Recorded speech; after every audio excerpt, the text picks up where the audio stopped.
Yes, and start.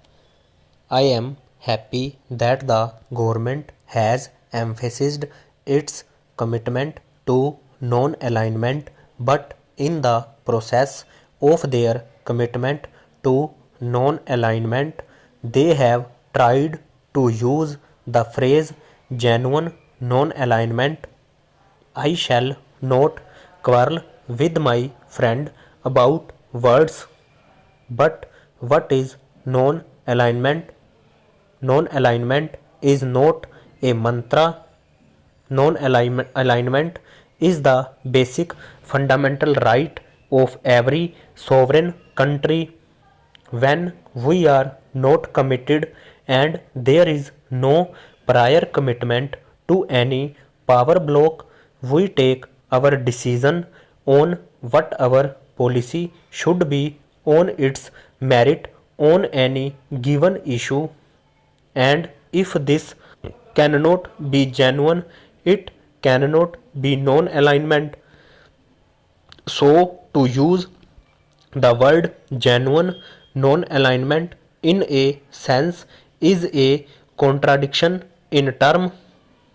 In any case, I hope what he means by genuine and what we meant by genuine are the same, and there is no concrete difference in the word. But today foreign relations do not cover only consular or diplomatic relations. They cover trade, economic development, technological cooperation, and many other things. Foreign relations also fall into different spheres and categories. It is needless for me to point out the importance of our relations with the Soviet Union in many of these fields. Soviet Union has always stood by us in every hour of our crisis and in every problem that we have had to face. This can be said of a few other countries, and we recognize this invaluable assistance. I shall not dilate on this. I am sure my friend understands what I am trying to convey. At the same time, I need not emphasize the necessity of our working out economic and developmental relations with the United States, Japan, West Germany, and other Western countries. They have the technology and they have the financial resources to play a leading role in giving assistance to all developing countries. But we have to recognize the complementary nature of any assistance that we can get either from the Soviet Union or from the Western countries.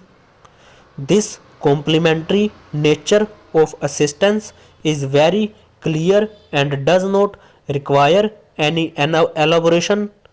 There is one other aspect to which I would like to draw the attention of the Honorable Minister.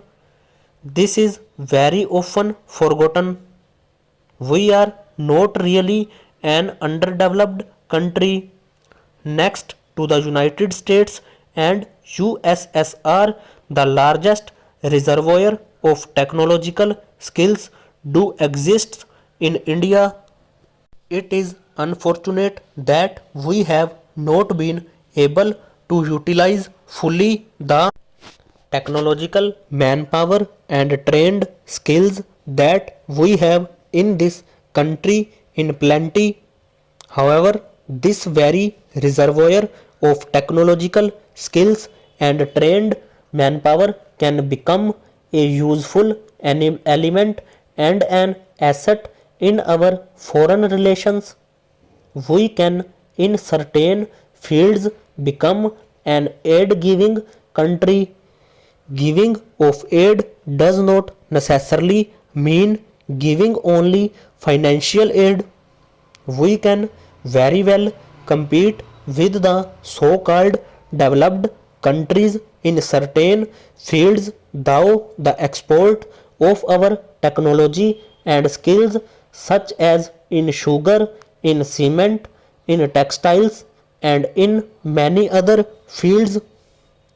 In fact, we can probably be more helpful to the less developed countries than the highly developed and complex technologies of the West. This is a field which needs to be carefully explored in our foreign relations. In the context of our extremely friendly relations which the Honorable Minister mentioned with countries like Iran and the Arab states, our technical services can be offered to mutual advantage, and this could become an extremely useful cementing factors in our relations. This would apply with equal emphasis to the countries of Africa and Southeast Asia. While on this subject, I would like to give one interesting instance. One of my colleagues in this house was telling me the other day that he once suggested that we take on the technical survey free of cost of the hydroelectric potential of Indonesia, and how this could have been a contribution from us to the development process of Indonesia. This is a field where we have the manpower, the skills, and the competence. I do not know what became of this suggestion. Probably this is buried in bureaucratic files, neatly tied up with red tape. I am not disclosing any secret if I were to recall one of my own experience in this context. Some years ago, I made a submission to the Ministry of External Affairs that we should consider assisting Zambia on the building of the railways. We did not take sufficient interest in this project. Finally, China took the work on hand and has now completed the job. Surely, if China would have done it, we would have also done it. Sir, I can only call it our lack of interest in the railways as an example of our bureaucratic indifference and incompetence lying therein. If we had undertaken their railway, our Bhilai steel plant, locomotive works, and the coach factory would have been kept busy for at least 20 years.